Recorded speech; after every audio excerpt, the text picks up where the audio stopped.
Бурни реакции во јавноста по вчерашното отворено писмо на Боки 13 до премиерот во заминување Зоран Заев, во кое обелоденува како на дневна основа како собственик на сега згаснатата 1 ТВ добивал доверливи информации од владата за да ги објави како ексклузивни во медиумот.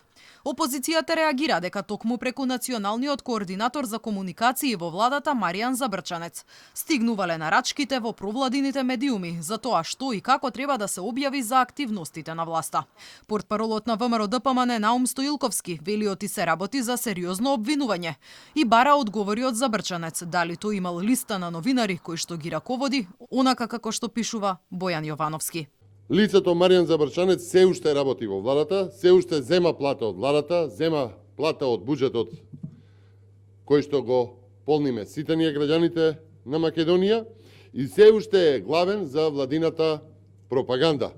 Евентуалниот молк на Маријан Забрчанец на овие прашања ќе го отворат и прашањето за политичко, судско, обвинителскиот притисок врз новинари и врз медиуми, водени од луѓе кои што не се дел од оние, ќе се послужам со зборовите на Бојан Јовановски, цитирам, оние што ги плаќате да ве веруваат и да ве бранат, како и повторно цитирам, твои новинари кои што ги раководи Маријан Забрчанец.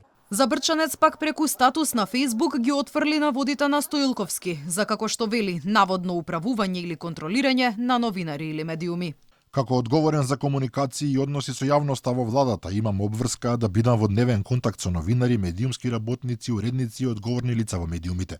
Со лицето Бојан Јовановски сум комуницирал исклучиво службено и професионално, информирајќи го за активностите на владата и одговарајќи на барањата на медиумот што го раководеше за интервју со премиерот Заев и со други представници на владата. Бојан Јовановски вчера од затворот Идризово преку отворено писмо му се обрати лично на Заев. Тој обелодениот и Зоран Заев и неговиот брат сакале да го ликвидираат.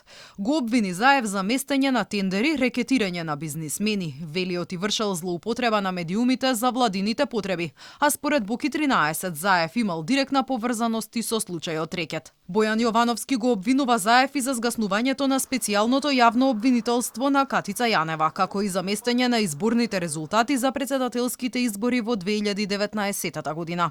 Јовановски преку неговиот адвокатски тим потврди дека сака да зборува за случајот рекет и обвинувањата од негова страна кон повеќе функционери. Алфа телевизија се уште чека одобрение од управата за санкции и затворот Идризово.